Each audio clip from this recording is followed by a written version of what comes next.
Hello and welcome to the Marketing Woman podcast. I'm your host, Anusha Khannan, and I'm so excited to have you here. Are you looking to move into marketing or want to learn marketing from scratch? We discuss all things marketing, analytics, business, personal branding, and much more in a way any layman can understand.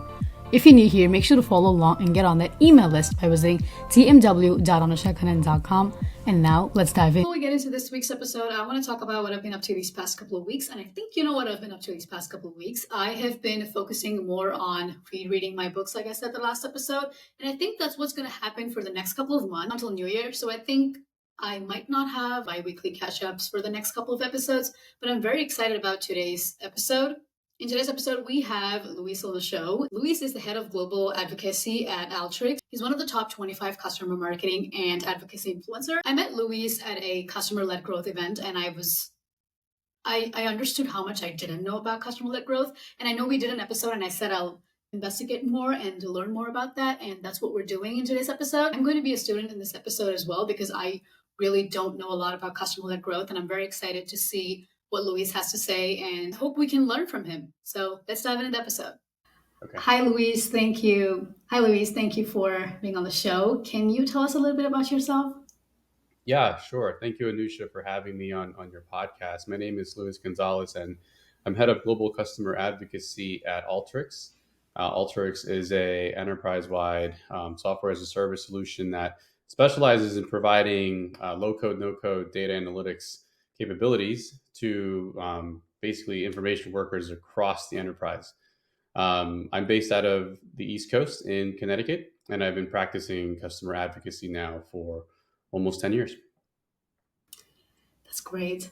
Thank you. I thought we could talk about user-generated content today. Can you tell us what user-generated content is? And I think I don't know a lot about it. I think I know a little bit about it from learning on Instagram, but I don't really know what it is for marketing and how is it different from traditional marketing? Yeah, it's a great question. It's a timely topic right now because user generated content, or UGC, is seen everywhere. I mean, you just mentioned a great platform, right? Instagram is a place where right now is thriving. It's going more towards the TikTok side now. But basically it's direct content that is, created by a customer. So if you're a customer of a brand or a service, and you feel compelled to create a video or write a post or write a review from your point of view, from your voice, unedited by someone else, that is user generated content, and it's praising the product or service, giving that product or service or company a positive review for others to see and learn from. And like you mentioned, it social media right now with influencer marketing is thriving with that level of user generated content, where folks are recording themselves, having an experience with that service, brand, or product. And how it differs from other marketing content is typically marketers like myself, the solutions marketers, the product marketing managers. They're the ones who are creating content for their audience. So it's always going to have a little bit of sway towards the product and the company, almost telling that customer what we think it is that they want. But user generated content is exactly coming from that customer. So I think that's what the difference is. Where do you think we might have encountered some of these content in our daily lives? Everywhere. It's funny because you see it now with the social media influencers, right? So I'll give you some examples that are a little bit mind-boggling because I grew up uh, loving the NBA, loving basketball, watching NBA games, and now what I'm seeing is that the way that shoe brands like Nike or even just the NBA itself are actually taking some of these social media influencers and putting them in their commercials alongside the athlete. We just saw a commercial with Sabrina Ionescu, who's one of the stars for the WNBA's New York Liberty. And she's had a successful first shoe line kickoff this year. And they're using a very prominent social media influencer inside of the commercial talking about the shoe, because they have such a strong following that it's almost like Nike, the NBA. They realize in order to get the hearts and minds of this younger generation, that's who they're watching. So it's starting to evolve now. And then the other really strong brand that's doing this is American Express. Now, American Express has a little bit of a different demographic, but they're still doing the same thing by creating these experiential scenarios at events, right? So you go to like a Formula One, you go to something like South by Southwest, and what Amex does is they create these experiential marketing type of scenarios where you walk in, you are prompted to take your phone out, you're given hashtags so that you as the consumer are almost nudged to create content while you're there. And so therefore your followers are now seeing, oh wow, I should really probably sign up for an American Express card because my friend's having a ton of fun in this VIP type of experience. So that's what brands are doing now, and then those are some of the two biggest examples that I can kind of show from what I've seen in this year alone. Yeah, I mean, I have a question. With how do you think the traffic is for this though? Because if everybody's creating content, how do you think brands can find the right person for creating content for them? Well, it was almost like the early bird got the worm with this because now it's very noisy. With how many influencers you're seeing supporting different brands. So in reality, it's those brands who were able to get to the influencers first are the ones who are winning because now what you're seeing is some of the brands that are just catching up, they're getting to more of like the tier two influencers, right? With lesser followers. It's almost like it was too little, too late. So now it's the market is just flooded with these influencers, giving you some level of influencer marketing, user generated content. The problem that I see now is it's becoming, traditional marketing, where now when you're following someone who's funny on TikTok or entertaining or whatever it may be on Instagram or TikTok, when that ad is coming, it's scripted, it's not the same anymore, it kind of turns people off. So I think it was a little bit of a flash in the pan, and it may be we may be pivoting away from it now. Yeah, that was my question because I think, like you said, I can see when someone's going to promote some brand, and yeah, for sure. Can you tell me a little bit about the Kingfisher case study that Alteryx did? Yeah, the Kingfisher case study. That one is something that we really love because in B2B to be able to get user generated content, it's a bit more difficult, right? Creating these kinds of advocacy level programs like you see that's so easily done in B2C. And that's because of GDPR laws and PII. People have to buy in, they have to agree to something like, hey, yeah, I'm going to create this content. In the B2C direct to consumer world, you as a consumer, you're your own enterprise. You can make that decision on the spot. No harm, no foul. You're not going against any sort of legal entity.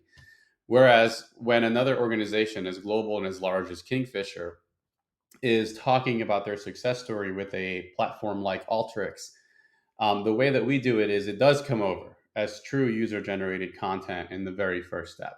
And we do that via our advocacy program and our advocacy technology. So these folks go into a platform that we've created for them. They are known members of our advocacy program, kind of like those influencers, right? They're analytics rock stars. And then we prompt them with all kinds of activities. One of the activities is, can you share your successes with Alteryx, with data and analytics? And so, we get a very raw first person story from the customer. When I see that come through, and when my team sees that come through, and we see something that's interesting, we then go ahead and reach out to the customer and go through the formal steps of saying, hey, we want to turn this into an official case study, right? So the original step was user generated content, which then transformed via our writers and our brand teams and creative teams into something that is an official, more of a classic route B2B case study. And we've done that with companies like JP Morgan Chase as well, which is something that's pretty impressive because it's coming from the customer and then we just kind of expand it via our writers and actually put some editing power behind it. But yeah, that's how the Kingfisher one, J.P. Morgan Chase, and a few others have come to fruition. But with this, how do you encourage your customers to create such content for you? How do you sort of convince them to do that? Yeah, so it all starts with creating a strong branded program, and so I believe in what's called what I have dubbed the triple B approach, which is firstly creating a program that is branded so that people want to be a part of. And so it speaks to them, right? So we call our programs the Alteryx Visionary and Innovator programs, and they are um, value propositions that speak to who they are, both as professionals and individuals. And so they want to be a part of that movement. And then in within the program, we also have the ability for them to create anything. Give us reviews on third party review sites. Record themselves on video and just talking about their experiences or showing off, an aha eureka moment that they figured out to solve a problem and they want to share it with others.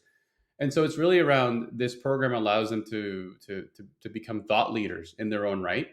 And that's kind of the drive, right? And the draw of I want to create content because I want to be able to help and share others succeed as well as I did. And so that's what the prompts are. It's all about thought leadership and sharing with a global network. And then we are lucky enough to be able to take that user generated content. If it needs transforming, we will ask for permission. But in other cases, it just remains as true UGC, and it helps the company and the market awareness of Alteryx even better sometimes. Yeah. You told me that you would ask them permission if you wanted to change something. So I want to touch on what do you think are the risks and challenges when it comes to user generated content? The biggest challenge I would say, and then we have encountered risks as well. Now I'll share a story with you. I can't name the company at this point because of what happened, but I'll tell you the story. So the challenge is when we see something that's a really strong quote. For example, quotes are another user generated content. It's something that's coming from the individual, and we see something really great and we feel like, hey, we want to add this into a press release, an upcoming press release, because it supports either a product or a feature or a service that we are going to be launching. The challenge is when you approach that individual, he or she has to now take it to the level internally into their comms teams, because now we're talking about a press release. So that's where the challenge is, because then you get that scary big E word, which is endorsing another company. The risk is that now you've got, let's say you get permission, right? Now it's out there in the public. And so anybody within an incredibly large organization can kind of raise a flag and say, well, who approved that, right? And things can get ugly pretty quickly. So give you a quick example. We had again, through user generated content, received a case study from one of the leading airlines here in the States. And we published the case study. We had all sorts of permissions and approvals, and it was out on our website for about 6 months. Well, what happens often in the SaaS world is that relationship and ownership of licenses and the products change hands. And so when we had a new individual come into that airline's team, and they were made aware of the case study, and it kind of set up a domino effect of, well, we're not supposed to be endorsing, I don't know how this came about, but we've got to take it down. So there's always risk, even with full approvals, with telling a customer story, especially if it is derived from user generated content. Yeah. Wow. That's actually pretty much like a lot of work on both sides to have it up and then take it down. It's deflating, especially when it's an organization that is so widely known and it's such a household name, and even better, the story, the use case is so easily understandable. Even though I don't have to say anything about Alteryx or data and analytics, just the story of what they were doing with our platform is so easy to understand to the normal everyday human being, that it was that one hurt a little bit to take down, to be honest. Wow. Where do you see user generated content in the future? Because I want to understand what is the difference between a testimonial and a user generated content. Okay, yeah. So testimonials are going to almost always be prompted by the organization that's seeking that testimonial out, right? So that is going to be planned with pre-canned questions. It could be a video, or it could just be on a piece of paper in form of a blog post, etc. But it's planned. Um, True user-generated content is so organic that you're almost trying to catch, as a marketer, you're almost trying to catch water with your hands. And so you've got to be alert when it does occur to be ready to activate it, gain permission to use it in another way. So the hardest thing to catch are LinkedIn posts, because you never know when it's coming, right? All of a sudden, your company is tagged in this wonderful post review aha moment, and the best thing you can really do is kind of tap to your head of social media and say, hey, log in as the Alteryx social media handle and repost that, because it's great. But where do I think it's going to go? It's going to continue, I think, along the path of people just truly and organically finding new ways to tell their colleagues, their friends, their peers about said service product. I think that you're going to start seeing a decline of the influencer marketing in the next, I would say, year or two, because the market is so saturated with it right now. And it's going to almost, the pendulum is going to swing back, I believe, to people finding new ways of kind of giving the user generated testimonial where no one's prompting them. You might even start seeing it back in the way we used to, when people would be interviewed on the radio or podcasts, and they would give a plug for a certain product, and it depended on who was listening if they were able to hear that. Right now it's become such a science where brands have taken full advantage of it, and I think that's just, it's not sustainable, because, like you said, when the ad is coming. Yeah, yeah, 100%. But how do you measure the success of it? How can you tell what content you put out there if it worked or not, especially in B2B? Well, in B2B, there's a few ways. So for us, if it's going to be true user generated content where um, we didn't involve ourselves, or we didn't go and say, hey, can we use X, Y, and Z? One of the best ways that, from a customer advocacy perspective, that we measure the success is through our third party review sites. So that's one of the most honest, organic, and raw, versions of UGC that we see. So a customer is compelled to go onto a third party review site and leave their honest review about the product or service. And what's great about the third party review sites is that they're not just looking for, what's great about the product or service. They also ask, hey, what are some of the cons? What are some of the things that you struggled with? So it gives a very rounded review. And so for us, the way we measure that is, luckily these third party review sites have become so advanced that they allow marketers like me and my team to be able to take those quotes through some fancy Chrome widgets, fancy APIs, and we're able to then plug them into product landing pages.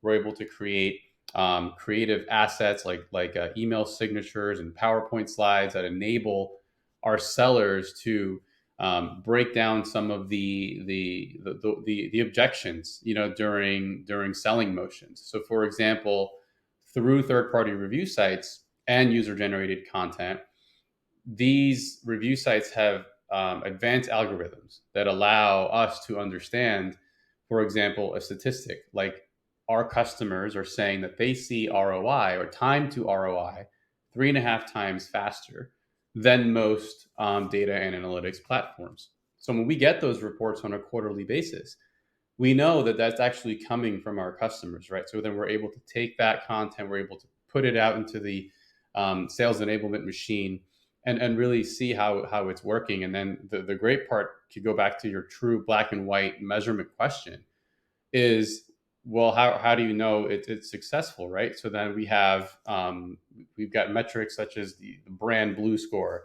how many impressions your reviews are driving, or how many badges and leadership categories you're in because of the number of reviews and the positivity of those reviews. So we've got the metrics to be able to go back and actually say, this is definitely worth the investment in these third party review sites. And then, of course, there's the case studies that sometimes when we have a UGC level asset and then we transform it into a case study, we can see how many folks have clicked on it, how long are they reading it for, how many people have shared it internally. So all of those kinds of metrics are able to kind of give us a glimpse into this is working and perhaps it's not. Oh, cool. Yeah. I do want to ask you, what kind of people do you think can take up a role in something like this? What do they have to study, or what do they have to know to get into a position like this to be able to do this? When it comes to something like customer advocacy marketing. Yep. Mhm. Yeah. This role, I see, first of all, it's evolving. The one thing that I have seen over the last 3 years is that it looks like we're ending, bringing folks from just a random function and popping them into customer advocacy and marketing. It's starting to become a little bit more of a rigid function where organizations are looking for folks who have the soft skills. Some of the soft skills are probably the most important part in this role. Can you carry a conversation with a customer? Are you able to listen and be able to become one with the customer and learn the enterprise's pain points, and then give them the value so that they know it's valuable being in this program and I'm not being sold to all of the time. And then on the other side of the coin is being a true marketing individual and being able to measure your program, tie it back to the company's core values and mission and what we're trying to achieve. That way, you remain valuable and it continues to grow. So it's a little bit of both. It's heavy on the soft skills, but you also have to be able to measure and provide and showcase value in order to survive, and be seen as valuable, because customer marketing and advocacy functions are still fairly niche, although we've had a bit of a golden moment from 2021 to now, where there was a large proliferation of these programs. you know we did suffer in terms of a lot of the program cuts that we're seeing across the board at different organizations. So I think the marketing skills are becoming more prevalent. So you're going to need soft skills, being able to carry a conversation, empathy, being able to know how to measure your program and tying it back to revenue and pipeline are, I would say, are the major core competencies to be able to be successful. Wow, that's a lot. Yeah. But doable, yeah. Did you want to talk about anything else that I didn't ask you? I think you covered a lot, especially with user generated content.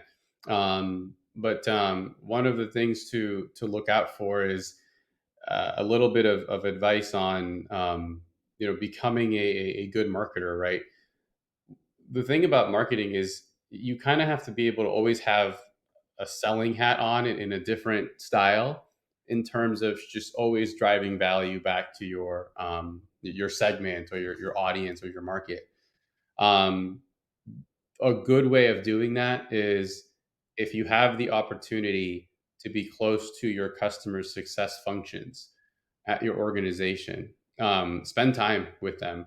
Or even if you're coming up in the corporate world and you want to take a stab at really learning what makes your company go, working in a customer centered function is going to do that for you. You're going to be able to understand your company better by listening to your customers every single day. So I started out as a CSM. That's kind of how I got the foundation for everything that it is that I do. And without that, I don't think I'd be as successful, or my programs would be as successful as they are today. because it takes a special kind of individual to really care about the customer without, you know, always thinking about driving revenue or commissions or anything of that nature. It's really just about what is the customer saying. So I think that's kind of a little bit of a parting advice for folks who are looking to break into marketing and be successful is always be customer centered. 100%. Yeah, I do have a specific question though, because when people tell me go and talk to someone at the company, I don't really know how to do that. So, as someone that's getting started in the marketing field, how would you suggest reaching out to people that are not specifically in your team? Well, the first thing what I would say is, I'm at Alteryx, and we do a really good job at this. Um, when somebody starts at a different function, their manager will seek out 5 or 6 introductions, and or will tell that individual, hey, you should reach out to these folks, introduce yourself, let them know what your role and function is, and basically say, and I want to speak with you because I feel like getting to know what it is that you do would be beneficial for my role and to better understand not only our company but our customers as well. So, you know, being brand new, yeah, sure, you don't know who you're going to reach out to. You may not even know if certain functions exist. So I would say to your manager directly, first few weeks, hey, who do you think I should introduce myself to? Who do you think that I should talk to that would benefit me getting hitting the ground running, or understanding the company and our customers better. They should definitely know, with their tribal knowledge and experience, who those individuals are, and then go out there and send an email, or send a Teams chat or Slack, and set up some time to discuss with them and introduce yourself, and it works like a charm. Yeah, 100%. Yeah. Well, that's all I had. But thank you so much, Luis. It was really informative, and I really didn't know a lot of this, and I'm sure a lot of people are going to learn a lot today. Thank Great, you. yeah, I'm glad that's the case. Thank you so much for having me on the podcast. I think what you're doing is wonderful, especially for folks who are breaking into the marketing world and are getting to learn all of the acronyms that we use on a daily basis. So, yeah, UGC is one of the ones that I believe in heavily. So, thank you. Thank you. Cool. So for today, hope you found it useful. Please feel free to reach out to me on LinkedIn or email me at tmw@anushakaran.com. Follow me on LinkedIn to never miss my journey, and I'll see you in the next episode. Peace.